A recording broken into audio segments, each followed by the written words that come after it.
ನಮಸ್ಕಾರ. ಎಸ್ಎಡಿಎನ್ ವಾರ್ತೆಗಳಿಗೆ ಸ್ವಾಗತ. ನಾನು ಕವಿತಾ. ಮೊದಲಿಗೆ ಹೆಡ್ಲೈನ್ಸ್.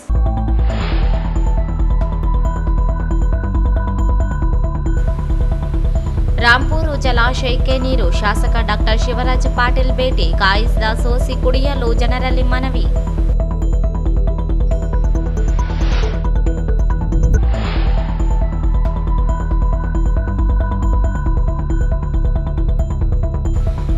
ದ್ವಿತೀಯ ಪಿಯುಸಿ ಪರೀಕ್ಷೆ 16 ವಿದ್ಯಾರ್ಥಿಗಳ ಗೈರು.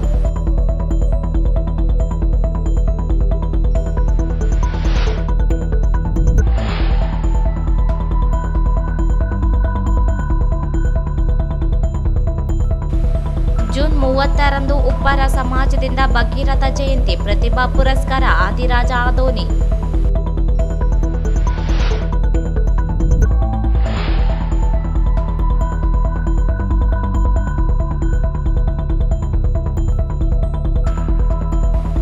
ಅಕ್ರಮ ಮರಳು ಸಾಗಣೆ. ದೇವದುರ್ಗದ ಬೆಣಕಲ್ ಗ್ರಾಮದಲ್ಲಿ 3 ಟಿಪ್ಪರ್ ಹಿಟಾಚಿ ವಶಕ್ಕೆ.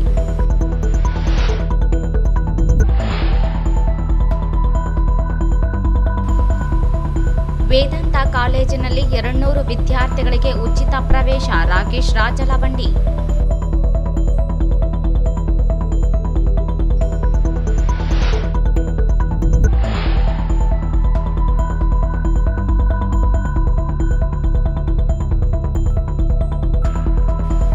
ಫಸಲ್ ಬಿಮಾ ಯೋಜನೆಯಡಿ ಬೆಳೆ ನಷ್ಟ ಪರಿಹಾರ ಹಣ ಬಿಡುಗಡೆಗೆ ಆಗ್ರಹಿಸಿ ರೈತರಿಂದ ಮನವಿ.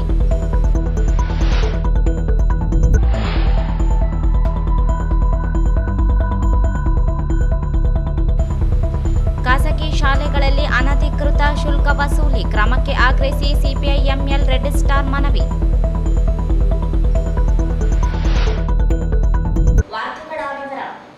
ನಗರದ ಕುಡಿಯುವ ನೀರಿನ ಸಮಸ್ಯೆ ನೀಗಿಸಲು ಗಣೇಕಲ್ ಜಲಾಶಯದಿಂದ ರಾಂಪುರ ಕೆರೆಗೆ ನೀರು ಹರಿಸಿದ್ದು ಭೇಟಿ ನೀಡಿ ಪರಿಶೀಲನೆ ಮಾಡಲಾಗಿದೆ. ಸಾರ್ವಜನಿಕರು ಕುಡಿಯುವ ನೀರನ್ನು ಕಾಯಿಸಿ ಸೋಸಿ ಕುಡಿಯಬೇಕು ಎಂದು ಶಾಸಕ ಡಾಕ್ಟರ್ ಎಸ್ ಶಿವರಾಜ್ ಪಾಟೀಲ್ ಅವರು ಹೇಳಿದರು.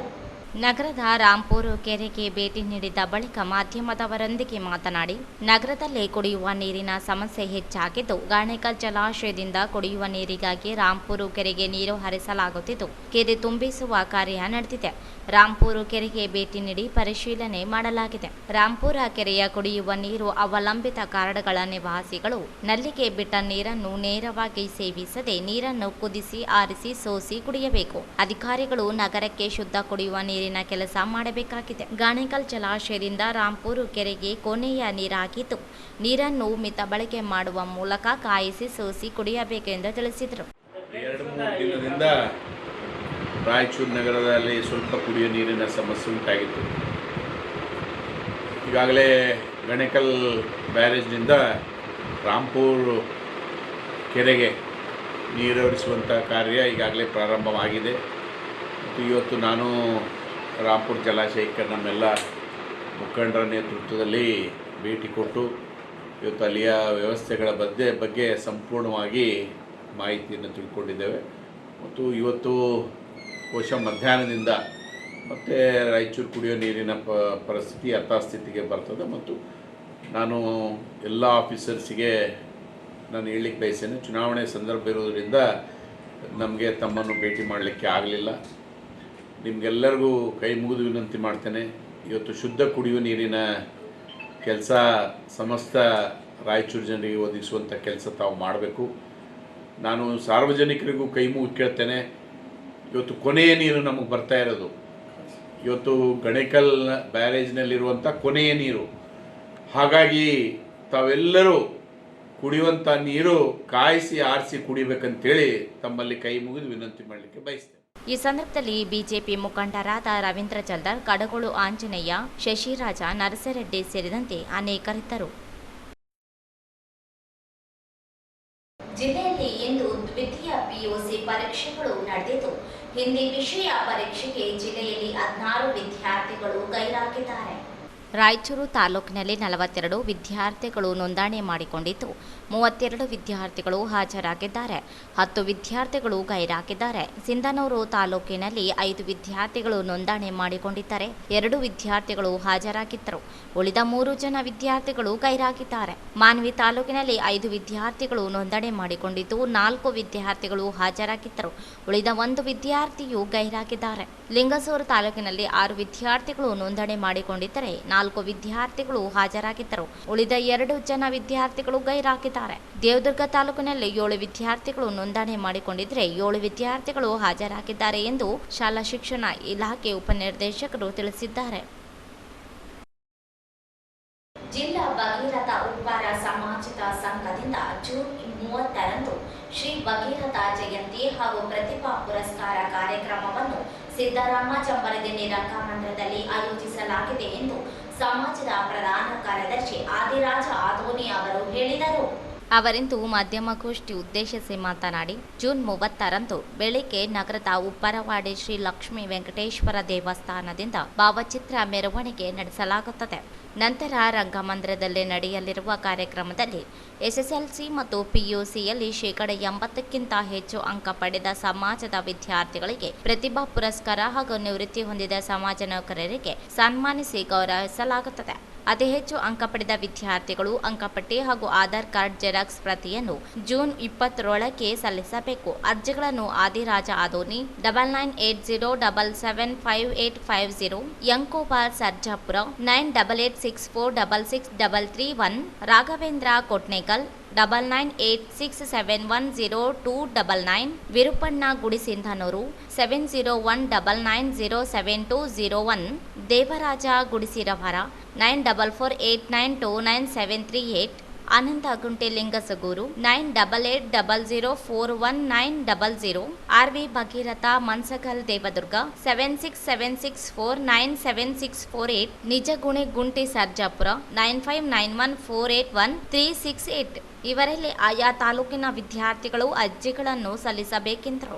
ಅದ್ದೂರಿಯಾಗಿ ಲಕ್ಷ್ಮೀ ವೆಂಕಟೇಶ್ವರ ದೇವಸ್ಥಾನದಿಂದ ಅದ್ದೂರಿಯಾಗಿ ಮೆರವಣಿಗೆ, ತದನಂತರ ರಂಗಮಂದಿರಲ್ಲಿ ಒಂದು ದೊಡ್ಡ ಕಾರ್ಯಕ್ರಮ ಇಟ್ಕೊಂಡಿದ್ದೀವಿ.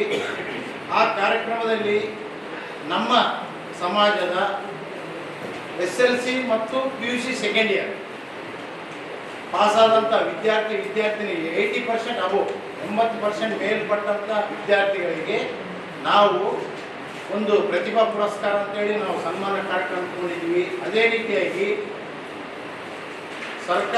ನಿವೃತ್ತ ಸರ್ಕಾರಿ ನೌಕರರು ನಮ್ಮ ಸಮಾಜದ ಇಡೀ ರಾಯಚೂರು ಜಿಲ್ಲೆಯಲ್ಲಿ ಎಷ್ಟು ಜನ ಸರ್ಕಾರಿ ನೌಕರರು ಇದ್ದಾರೆ, ನಿವೃತ್ತ ಸರ್ಕಾರಿ ನೌಕರರಿಗೆ ನಾವು ಒಂದು ಸನ್ಮಾನ ಕಾರ್ಯಕ್ರಮ ಇಟ್ಕೊಂಡಿದ್ದೀವಿ. ಅದೇ ರೀತಿಯಾಗಿ ನಾವು ರಾಯಚೂರಿನಲ್ಲಿ ನಮ್ಮ ಒಂದು ವಿದ್ಯಾರ್ಥಿಗಳು ಆದಿರಾಜ್ ಮತ್ತು ಎನ್ಕೋಮ್ ಸರ್ಜಾಪುರ ಇವರಿಗೆ ಕೊಡಬೇಕು. 80% 20ನೇ ತಾರೀಕು ಕಟ್ಟಾವ್, ಜೂನ್ 20ನೇ ತಾರೀಕು ಕೊನೆಯ ದಿನಾಂಕ.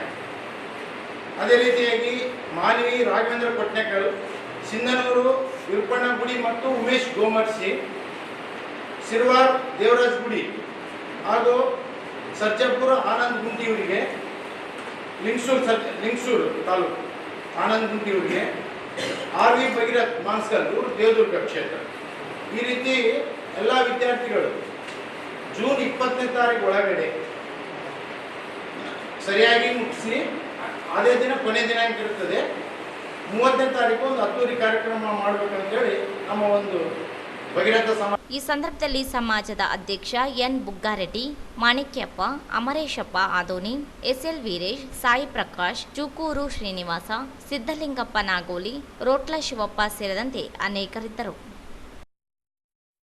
ದೇವದುರ್ಗ ತಾಲೂಕಿನ ಕೃಷ್ಣಾ ನದಿಯಿಂದ ಅಕ್ರಮವಾಗಿ ಮರಳು ಸಾಗಾಣಿಕೆ ಮಾಡುತ್ತಿದ್ದ ವೇಳೆ ದೇವದುರ್ಗ ಪೊಲೀಸರು ದಾಳಿ ನಡೆಸಿ 3 ಟಿಪ್ಪರ್ ಮತ್ತು 2 ಹಿಟಾಚಿಯನ್ನು ವಶಪಡಿಸಿಕೊಂಡಿದ್ದಾರೆ. ದೇವದುರ್ಗ ತಾಲೂಕಿನ ಬೆಣಕಲ್ ಬಳಿ ಕೃಷ್ಣಾ ನದಿಯಿಂದ ಅಕ್ರಮವಾಗಿ ಮರಳು ಸಾಗಾಣಿಕೆ ಮಾಡುತ್ತಿದ್ದಾಗ ಪೊಲೀಸರು ದಾಳಿ ನಡೆಸಿ KA 39, A 1492, KA 44, A 942, KA-33 G-3029 ಸಂಖ್ಯೆಯ ಟಿಪ್ಪರ್ಗಳನ್ನು ವಶಪಡಿಸಿಕೊಂಡಿದ್ದು ಚಾಲಕರು ಪರಾರಿಯಾಗಿದ್ದಾರೆ. ಗೋಪಾಳಪುರ ಗ್ರಾಮದ ಸೀಮಾಂತರದಲ್ಲಿ ಕೃಷ್ಣಾದಿಂದ ಅಕ್ರಮವಾಗಿ ಮರಳು ಸಾಗಾಣಿಕೆ ಮಾಡಿ ಹೊಲವೊಂದರಲ್ಲಿ ದಾಸ್ತಾನು ಮಾಡಿದ್ದು ಪೊಲೀಸರು ದಾಳಿ ಮಾಡಿ ಹಿಟಾಚಿ ವಶಪಡಿಸಿಕೊಂಡಿದ್ದಾರೆ. ಅಕ್ರಮ ಮರಳು ಸಾಗಾಣಿಕೆ ಕುರಿತು ಪ್ರತ್ಯೇಕ 4 ಪ್ರಕರಣ ದೇವದುರ್ಗ ಪೊಲೀಸ್ ಠಾಣೆಯಲ್ಲಿ ದಾಖಲಾಗಿವೆ. ಶೈಕ್ಷಣಿಕ ಕಳೆದ 10 ವರ್ಷಗಳಿಂದ ಸೇವೆ ಪೂರೈಸಿದ ಹಿನ್ನೆಲೆಯಲ್ಲಿ 200 ವಿದ್ಯಾರ್ಥಿಗಳಿಗೆ ಕಲಾ ವಿಭಾಗದಲ್ಲಿ ಉಚಿತ PUC ಶಿಕ್ಷಣವನ್ನು ವೇದಾಂತ ಶಿಕ್ಷಣ ಸಂಸ್ಥೆ ಕಾಲೇಜಿನಲ್ಲಿ ನೀಡಲು ಉದ್ದೇಶಿಸಲಾಗಿದೆ ಎಂದು ಸಂಸ್ಥೆಯ ಕಾರ್ಯದರ್ಶಿ ರಾಕೇಶ್ ರಾಜಲವಂಡಿ ಅವರು ಹೇಳಿದರು.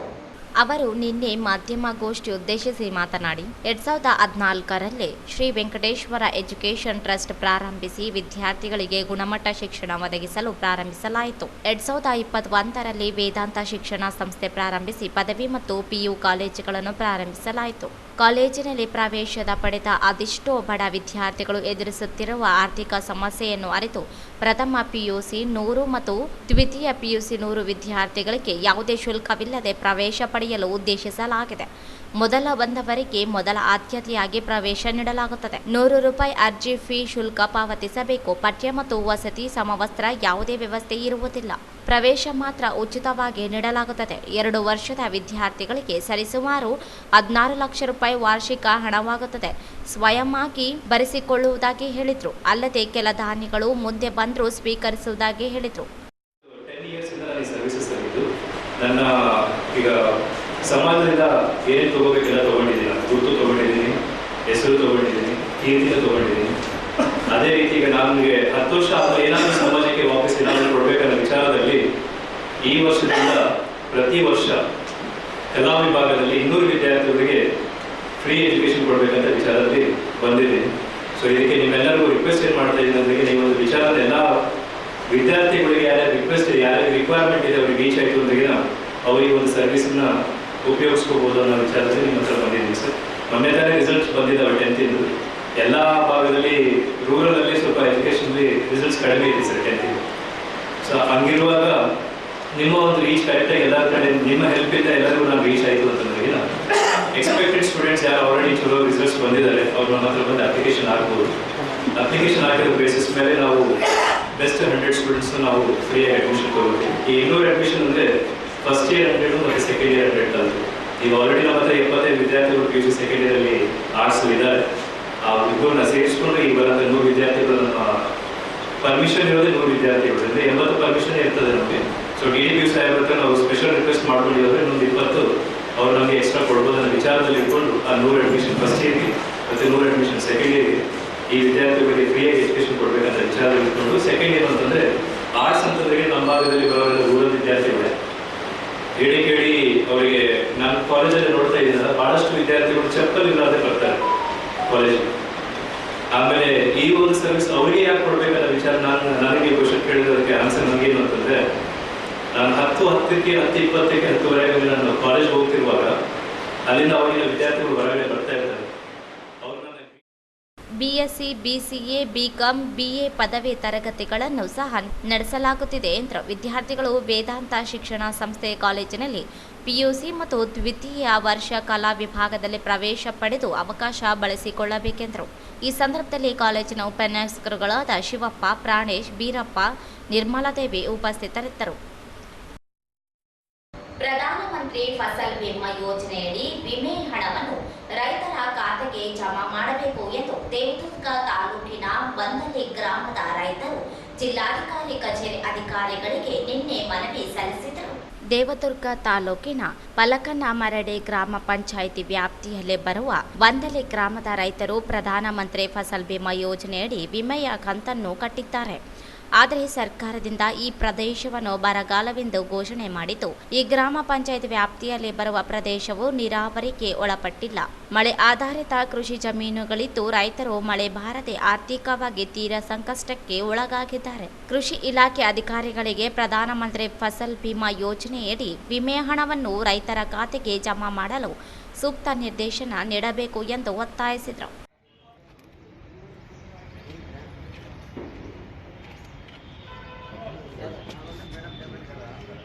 ಪ್ರಧಾನಮಂತ್ರಿ ಫಸಲ್ ಬಿಮಾ ಯೋಜನೆ ವಿಮೆ ಹಣವನ್ನು ನೀಡುವ ಕುರಿತು ಮೇಲ್ಕಾಣಿಸಿದಂತೆ ರಾಯಚೂರು ಜಿಲ್ಲೆ ದೇವದುರ್ಗ ತಾಲೂಕಿನ ಪಲ್ಪಮಡಿ ಗ್ರಾಮ ಪಂಚಾಯತ್ ವ್ಯಾಪ್ತಿಯ ಬರುವ ವಂದಿಲಿ ಗ್ರಾಮದ ರೈತರಿಗೆ ಪ್ರಧಾನಮಂತ್ರಿ ಫಸಲ್ ಬಿಮಾ ಯೋಜನೆಯಡಿ ವಿಮೆಯ ಕಂತನ್ನು ಪಾವತಿಸುತ್ತೇವೆ. ಆದರೆ ರಾಜ್ಯ ಸರ್ಕಾರವು ಈ ಪ್ರದೇಶವನ್ನು ಬರಗಾಲವೆಂದು ಘೋಷಣೆ ಮಾಡಲಾಗಿದ್ದು, ಆದರೆ ಸದರಿ ಗ್ರಾಮ ಪಂಚಾಯತ್ ವ್ಯಾಪ್ತಿಯಲ್ಲಿ ಬರುವ ಪ್ರದೇಶವು ನೀರಾವರಿಗೆ ಒಳಪಟ್ಟಿರುವುದಿಲ್ಲ.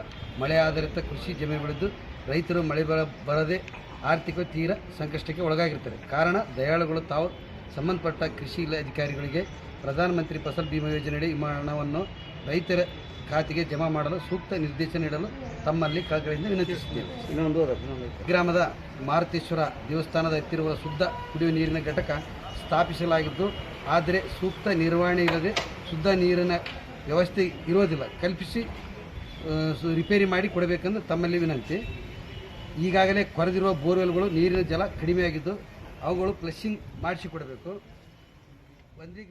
ಈ ಸಂದರ್ಭದಲ್ಲಿ ಗ್ರಾಮ ಪಂಚಾಯತ್ ಸದಸ್ಯ ವೀರೇಶ್ ಗೌಡ, ಭೀಮನಗೌಡ, ಗೌಡ ರೆಡ್ಡಪ್ಪ, ನಾಗರಾಜ ತೋಟದ, ಕೆ ಸಂಗನಗೌಡ, ಭೀಮಣ್ಣ ಗೆಜ್ಜಲಗಟ್ಟಿ, ಆದನಗೌಡ, ಸಿದ್ದಪ್ಪ ಎ ರೆಡ್ಡಿ, ರುದ್ರಪ್ಪ ಬೊಂಬಾಯಿ, ಶಿವಪ್ಪ ರಂಗನಾಥ, ಅಮರೇಶ ಬೋರೆಡ್ಡಿ, ಶಿವಪ್ಪ ತಳವಾರ, ರಂಗಣ್ಣ ಮಡಿವಾಳ ಸೇರಿದಂತೆ ಅನೇಕರಿದ್ದರು.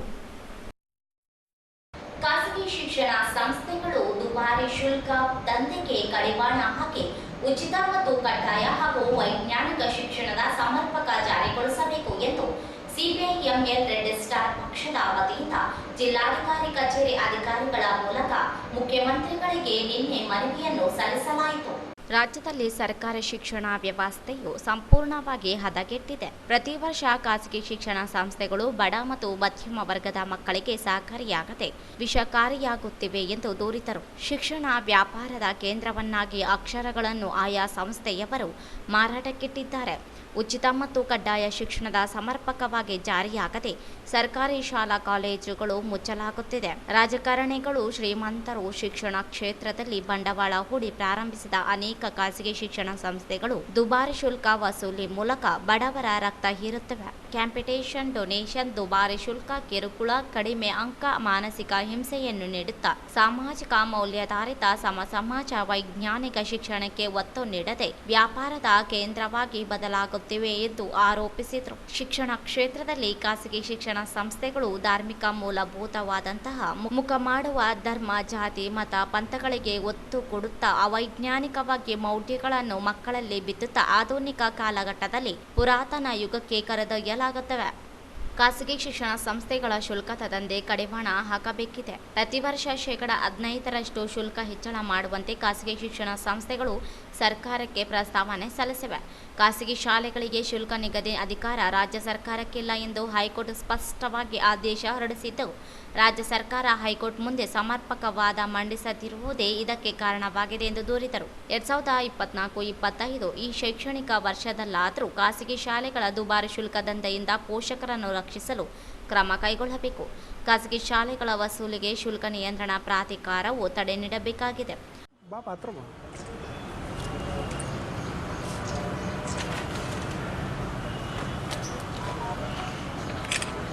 ಖಾಸಗಿ ಶಿಕ್ಷಣ ಸಂಸ್ಥೆಗಳಲ್ಲಿ ಪ್ರವೇಶಾತಿಗಳು ಅಡ್ಮಿಷನ್ ಪ್ರಾರಂಭವಾಗ್ತದೆ.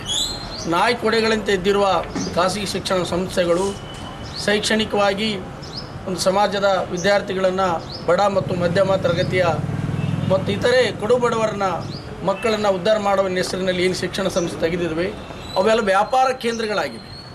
ಅತಿ ಹೆಚ್ಚು ಡೊನೇಷನ್ನು, ಕ್ಯಾಪಿಟೇಷನ್ನು, ಅಲ್ಲಿ ಶುಲ್ಕ, ಅದು ಇನ್ನೊಂದು ಸಮವಸ್ತ್ರ, ಇನ್ನಿತರೆ ಶುಲ್ಕಗಳ ಹೆಸರಿನಲ್ಲಿ ಇವತ್ತು ದುಬಾರಿ ಶುಲ್ಕನ್ನು ಇವತ್ತು ವಸೂಲಿ ಮಾಡೋದು ನಡೆದಿದೆ. ಸುಮಾರು ನಮ್ಮ ರಾಯಚೂರು ಜಿಲ್ಲೆಯಲ್ಲೂ ಕೂಡ ಕೆಲವರಿಗೆ ಅಂಕಪಟ್ಟಿನ ಟಿ.ಸಿಯನ್ನು ಕೊಟ್ಟಿಲ್ಲ, ಅಂಕಪಟ್ಟಿ ಕೊಟ್ಟಿಲ್ಲ, ಕೆಲವರನ್ನು ಹೊರಗೆ ಹಾಕಿದ್ದಾರೆ, ಪಾಲಕರನ್ನು ಹಿಂಸೆ ಮಾಡಿದ್ದಾರೆ, ಕಿರುಕುಳ ಕೊಟ್ಟಿದ್ದಾರೆ. ಈ ಎಲ್ಲ ಪ್ರಕರಣಗಳ ನಡುವೆ ಹೈಕೋರ್ಟ್ ಸ್ಪಷ್ಟ ಆದೇಶ ಮಾಡಿದೆ. ರಾಜ್ಯ ಸರ್ಕಾರಕ್ಕೆ ಈ ಒಂದು ಶುಲ್ಕ ನಿಗದಿ ಮಾಡಲಿಕ್ಕೆ ಯಾವುದೇ ಅಧಿಕಾರ ಇಲ್ಲ ಅಂತೇಳಿ. ಹಾಗಾಗಿ ಹೈಕೋರ್ಟ್ ಈ ಸ್ಪಷ್ಟ ನಿರ್ದೇಶನ ಸರ್ಕಾರ ಗಮನಿಸಬೇಕು. ಮಾನ್ಯ ಮುಖ್ಯಮಂತ್ರಿಗಳು ಸಿದ್ದರಾಮಯ್ಯ ಅವರು ಮಧ್ಯಸ್ಥಿಕೆ ವಹಿಸಬೇಕು.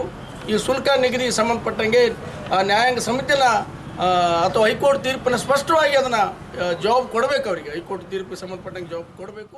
ನ್ಯಾಯಾಲಯದ ಆದೇಶದ ಕುರಿತು ಕಾನೂನು ತಜ್ಞರೊಂದಿಗೆ ಚರ್ಚಿಸಿ ಅಗತ್ಯ ಕ್ರಮ ಕೈಗೊಂಡು ಉಚಿತ ಮತ್ತು ಕಡ್ಡಾಯ ಶಿಕ್ಷಣಕ್ಕೆ ಒತ್ತು ನೀಡಬೇಕೆಂದು ಒತ್ತಾಯಿಸಿ ಈ ಸಂದರ್ಭದಲ್ಲಿ ಪಕ್ಷದ ರಾಜ್ಯ ಸಮಿತಿ ಎಂ ಗಂಗಾಧರ, ಜಿಲ್ಲಾ ಸಮಿತಿ ಸದಸ್ಯ ಅಜಿತ್ ಜಾಗೀರದಾರ, ತಾಲೂಕು ಕಾರ್ಯದರ್ಶಿ ಆರ್ ಹುಚ್ಚಾರೆಡ್ಡಿ, ನಬಿಸಾಬ್, ನಿರಂಜನ ಕುಮಾರ್ ಹಾಗೂ ಇನ್ನಿತರರು ಇದ್ದರು. ಕೊನೆಯಲ್ಲಿ ಮತ್ತೊಮ್ಮೆ ಹೆಡ್ಲೈನ್ಸ್.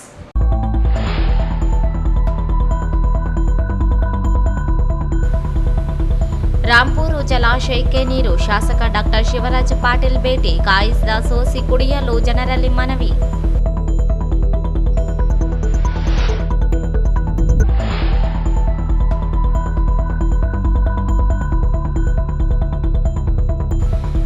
ದ್ವಿತೀಯ ಪಿಯುಸಿ ಪರೀಕ್ಷೆ 16 ವಿದ್ಯಾರ್ಥಿಗಳ ಗೈರು.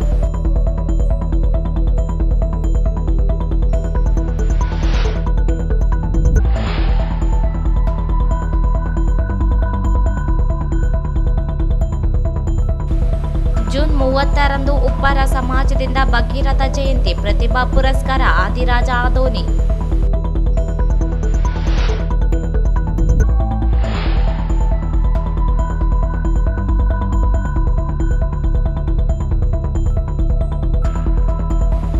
ಅಕ್ರಮ ಮರಳು ಸಾಗಣೆ, ದೇವದುರ್ಗದ ಬೆಣಕಲ್ ಗ್ರಾಮದಲ್ಲಿ 3 ಟಿಪ್ಪರ್ ಹಿಟಾಚಿ ವಶಕ್ಕೆ.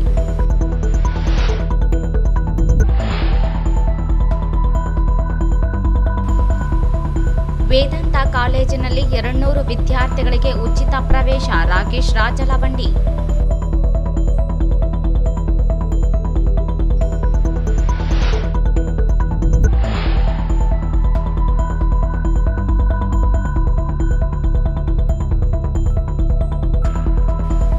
ಫಸಲ್ ಬಿಮಾ ಯೋಜನೆಯಡಿ ಬೆಳೆ ನಷ್ಟ ಪರಿಹಾರ ಹಣ ಬಿಡುಗಡೆಗೆ ಆಗ್ರಹಿಸಿ ರೈತರಿಂದ ಮನವಿ.